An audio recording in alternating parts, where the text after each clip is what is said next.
Okay, like right here, we have, this is going to be part of the center. I'm going to say about 4 fingers, more or less. This is what we're going to be kneading. And then I'm going to get a little bit of glue on the tip of my, I'm always using tacky glue.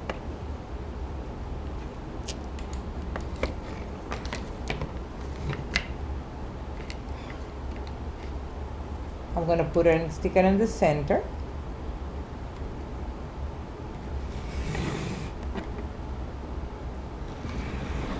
And I'm going to continue rolling it because I need it thinner, more thinner in the tip.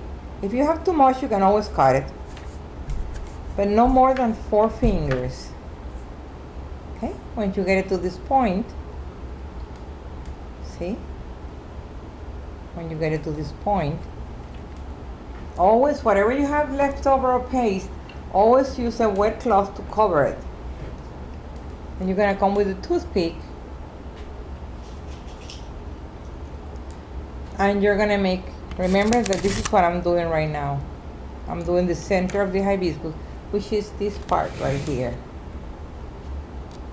I'm gonna make a little hole, I'm gonna, in the tip, right there, see?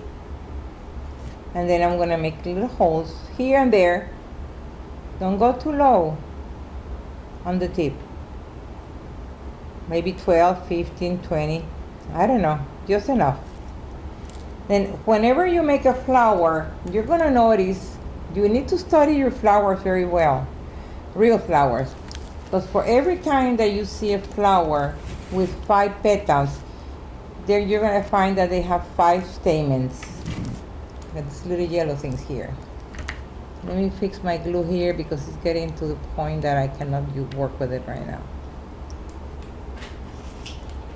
Párale, hijo.